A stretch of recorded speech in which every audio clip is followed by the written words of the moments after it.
nämlich Rome 2 Total War Singleplayer. Neben meinem Projekt, das ich jetzt im Augenblick starte, das Multiplayer, mit einem Kollegen, das ist scheiß laute Musik. Sound. So, Sprache mich ein bisschen runter tun. Effekte mich auch ein bisschen runter. Musik auch ein bisschen runter. Master auch ein bisschen runter. So. Ja, neben meinem Projekt, das ich auch noch starte, eben mit dem Panic Fly, das jetzt dann auch diese Woche startet, habe ich mich entschlossen, ich mache jetzt noch ein Schweizer Let's Play von Rome 2 Total War im Singleplayer. Ja, das werden wir jetzt starten. Welches Volk ich ausgewählt habe, besser gesagt. Welche Mechaniken überhaupt, sage ich jetzt schnell.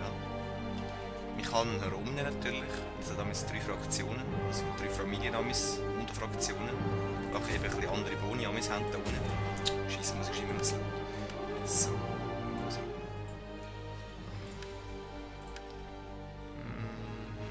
Ja. Und die haben auch andere Boni. Und die sieht man auch in diesem Spiel dann aus. Also, ich kann zum Beispiel General rekrutieren von der anderen Familie und das Ansehen von der Familie ein bisschen besser macht ihr gegenüber und sonst kann es immer mal zu Aufständen kommen, Bürgerkriegen etc. Gut, dann haben wir Karthago natürlich, auch mit 3 Familien. Östliche Reiche, dann haben wir unter anderem Parthien, das ist sagen wir, heutige Persien, Ex-Persien, Iran, Pontos, heutige Türkei. Dann haben wir britannische Stämme, wie immer gesagt, in Britannien oben, Kelten, gallische Stämme, Averner, in Gallien unten, und Frankreich heute. Nachfolgekönigreiche, damit ist gemeint nach dem Alexander, dem Grossen sind tot. Ja, was für Reiche nachher entstanden sind, zum Beispiel eben Mazedonien, wo er hergekommen ist, und Ägypten. Und dann haben wir noch germanische Stammeskriege, zum Beispiel Sueben. Ja, ich kann jetzt auch mal einen untergermanischen Stamm mitspielen. Und ich weiß nicht, wie viele das noch folgen werden. Und ich habe jetzt so griechische Stadt als Zusatz, weil ich es vorbestellt habe. Mit Sparta, Epirus und Athen. Ihr seht, die sind alle im gleichen Ort eigentlich. Ja. Und für was ich mich entschieden habe, sehen wir jetzt. Eure alten Rivalen, die Aedui, versuchen euch zu behindern. Schließen sie sich nicht eurem Vorhaben an, so müsst ihr angreifen und Bibracte im Sturm erobern. Die mit euch verbündeten Piktonen unterstützen euch womöglich, doch bedenkt, dass auch eure Feinde Verbündete haben. Sucht ein Bündnis mit anderen gallischen Stämmen und vernichtet alle, die sich widersetzen. Gallien muss vereint werden. Handel mit den Griechen von Massilia beschert euch Wein und Reichtum, doch führt anhaltender Kontakt mit Machthungrigen vom Mittelmeer wird unweigerlich zu Konflikten führen. Ja. Ein Teutates! Sie werden die Macht eines vereinten Galliens zu spüren bekommen. So sprechen die Arverner. Dankeschön. Kann man gerade etwas einstellen da, in den Chat. Da, Optionen. Spieleinstellungen, hä? Gefechtsanstellungen, keine, gut. Also, wir sind Taverner. Und Taverner sind ein gallischer Stamm. Alastrix. Und ja, wir sehen es auf der Kampagnenkarte, wir sind ziemlich im westlichen Teil vom heutigen Frankreich. Und ihr seht, es gibt recht zahlreiche Regionen, wo eigentlich jedem an einem anderen Volk gehört.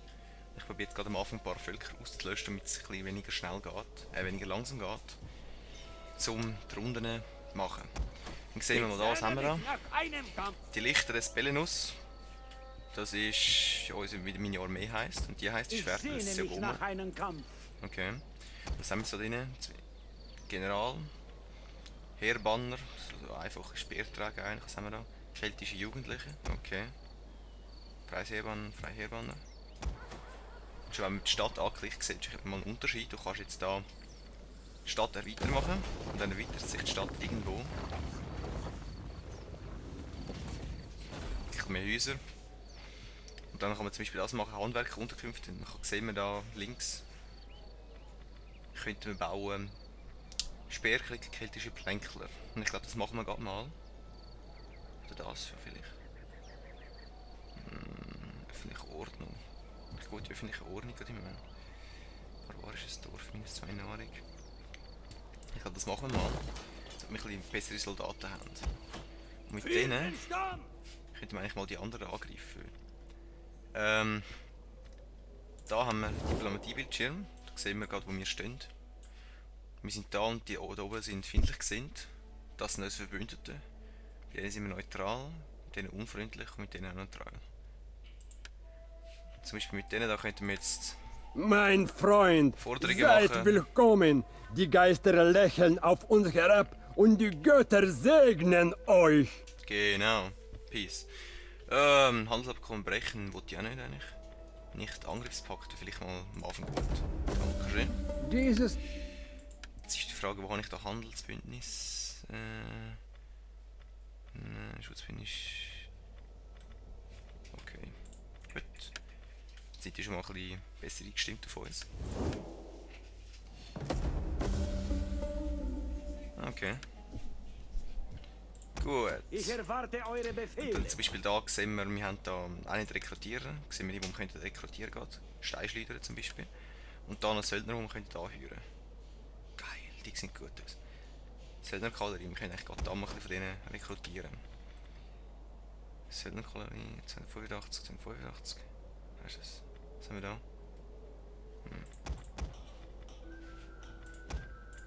Anheuern. Die Vorteile von denen ist, die haben wir jetzt gerade. Ich Dann, lebe, um den Volke Da Galliens unten sehen wir zu unser dienen. Geld. Was das ist, habe ich immer noch nicht ganz gecheckt. Ah, Einkommen, okay. Nahrungsüberschuss und aktuelles Jahr, okay. Was ist das? Den Gold da unten, okay. Die könnten wir eigentlich mal dissen irgendwann. Jetzt könnten wir mal unseren Spion da schicken, dass wir da bei Brakte mal könnten erobern. Und ihr seht schon, unser Spion auf längere Distanz reitet den. Ich könnte noch etwas tun. Könntest du noch weiterlaufen, gut. Was hat er da rein? Nicht wirklich viel. Jetzt könnten wir jetzt mal mit unserem Armee reinmarschieren. Nicht möglich. Ihr seht auch die sind hoch zu Ross. Und ja, ich will jetzt andere an mein Nah erklären. Bereit zum Kampf. Und ich schlage vor, die mal Grundlagen wollen, ja, erklärt oder so, sollen eher als Let's Play schauen, wie im anderen, wo wir Together machen, werden wir wahrscheinlich nicht gerade los rushen und ich werde nicht mehr so viel dort mehr erklären. Ich lebe, um den Volke Und es wird dort ja auf Galliens Deutsch zu sein dienen. dann, weil er ja ein Deutscher ist und kein Ehrt Schweizerdeutsch die kann. Götter und eure Vorfahren. Vielleicht, wenn ich mal angreife, würde ich dann Schweizerdeutsch reden, mir dass er es nicht checkt. Aber ja, eben das ist unsere Handelsdingsbums-Bildschirm. Sehen wir zwischen dem Handel, den wir haben, mit Piktonen. Gibt das 55 noch. Okay. Ja, eben, da haben wir einfach so ein allgemeine Zahlen. Das ist auch unser Bildschirm, da können wir jetzt wichtige Charaktere. Das ist jetzt ja ältere Stammesanführer, okay. Andere Stammesanführer, okay. Wir sind Stammesanführer, gut. Dann das sind unsere Ziele, Technologie, die wir können erforschen. Was haben wir da? Möglichst den Bau von Schmied. Dann ja, machen wir das mal. Können wir einen Schmied erforschen. Wir haben, wie ihr auch gesehen, wir haben einen zivilen Forschungsbau und einen militärischen Forschungsbau. Und zivil macht er zum Teil so Höfe besser, wo man dann bauen können, wo mehr Nahrung gibt, wo die Bevölkerung schnell wachsen lässt, bla bla bla. Und der militärische macht natürlich, dass unsere Einheiten besser werden, dass man sich verbessern mit mehr Schilder, weiss ich was. Genau, das ist nicht wahr. Und ihr werdet jetzt gerade sehen, wenn ich in die nächste Runde gehe, dass es ziemlich viele Völker gibt. Ich will dann schauen, vielleicht werde ich es auch rausschneiden in Zukunft. Weil zum Teil geht es mega lang. Aber jetzt geht es noch. Ihr seht, das ist krass. Ich habe gemerkt, es gibt auch die Helvetier. Ich hoffe, wir werden die mal nicht gesehen haben, und die mal dann können unterwerfen und ihre Einheiten bauen oder sonst etwas. Das hätte ich nämlich jetzt gerne. So, der Agent, den wir hatten, ist ein Dektor. Das ist natürlich nicht so geil. Und wer hat Nametern und Karnuten hat Krieg untereinander. Das heisst, Namneten und Kartuten hat Krieg untereinander. Hättest du... Willkommen, würdiger Freund. Lasst uns Brot brechen und Bier trinken, ehe uns Worte über die Lippen gehen. Schutzbündnis? Nein. Gut. Wir können mal vielleicht im Krieg dann beitreten, wenn wir die vernichtet haben. Befragte Angriffe. Wir belagern ihre Höhlen! Was haben die? 1200, hm? Belagerungsangriff, da sehen die Leiter und die leichte Galerie hätten wir. Ich tue jetzt mal Belagerung fortsetzen. Vor uns niedergeuern! Kapitulation 3 Runden, dann kommt das Schaffen locker. ist unser. Und ihr seht, Todkampf bedeutet, dass Leute auf uns drauf gehen, während wir da belagern, aber das ist mir ziemlich gleich im Moment. Zum Angriff! Weil ich habe genug Leute dort im Moment. Ja, dass nicht alle drauf gehen. Dann seht ihr auch noch, wir haben die Provinz Aquitanien und dann ist das unsere Stadt Nemossos. Provinzhauptstadt wäre Burdigala und da gibt es eine andere, nämlich Lemonium oder Lemonum. Und ihr seht, dass da wir auf die Karte gehen, quasi was für Provinz das wäre und was wir halten, nämlich das da. Und das wäre die ganze Provinz und wenn wir die hätten, könnten wir noch ein bisschen Boni über und so Sachen. Wir sind jetzt gerade einen Teil von der Provinz Celtica zu erobern. Und vielleicht nachher noch von der Provence, je nachdem. Und ich muss sagen, also vor dem Update, das wir hatten, das ich gerade heute abgeladen habe, ist das Spiel recht schlecht gelaufen. Also ich habe wirklich Zweifel gehabt, man das könnte so Let's Playen, weil es wirklich gestockt wie Einzelspieler ohne etwas zu machen. Das hat mich extrem angeschissen, aber jetzt geht es eigentlich. Oder sollte es gehen. Ich habe gedacht, sorry, mein PC ist jetzt auch noch nicht so alt und hat eigentlich die beste Grafikkarte, die es gerade gibt im Moment. Und er stockt bei dem Spiel. Und ich dachte, okay. Ja, wir haben jetzt Nachschubsuche, wir haben jetzt die Möglichkeit, einen Schmied zu bauen. Verlorene Männer 172. Okay. Aedan Kitchen! 2 Runden, kommt, das schaffen wir gleich. Handwerksunterkünfte Bauwerk abgeschlossen. Das ist super. Jetzt könnten wir einen Schmied bauen, in dem Fall. Rekrutierung, was hätten wir da noch? Da kommt Erfahrungsstufe. Selbstkraft.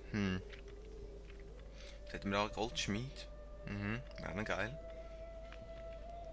Vielleicht schon keltische Krieger zum Bauen. Und der könnte das auch machen. Aber nicht. Da könntest du eine Balliste bauen. Und da keltische Krieger. Ich glaube, ich mal den zuerst bauen.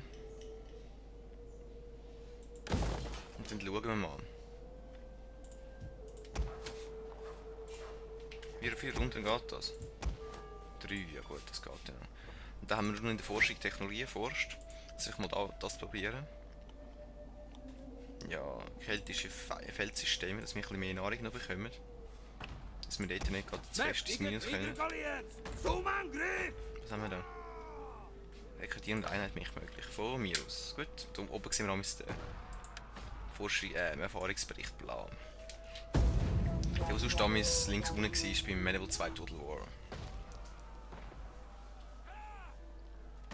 Wir belagern fröhlich weiter. Yeah. Wow. Wenn er jetzt nämlich rauskommt, dann gibt es eine lustige Feldschlacht. Ja, der fähige Agent ist wieder verdeckt worden, wir haben wieder ein bisschen Leute verloren, ist aber ziemlich scheisse gleich. Eigentlich. Tötet! Und seine Stadt ist gleich weg. Also wir schauen, dass unser Agent da ein bisschen weiter kann. Gibt es wirklich nichts mehr? Ein bisschen mehr entdecken dann. Noch eine Runde. Da noch 2. Könntest du dich auch mal etwas rekrutieren vielleicht. Keltische Jugendliche, keltische Plänkler. Keltische Plänkler und Speerkrieg würde ich gerne ein bisschen rekrutieren eigentlich.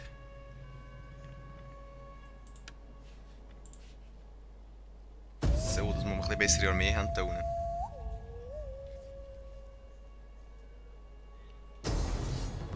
Und da haben wir jetzt also das erste Gefecht, das wir machen. Zuerst tue ich da mal Ach, ich kann gar nicht speichern zuerst. Okay. Ja gut. Spielt ein Gefecht, dann machen wir das.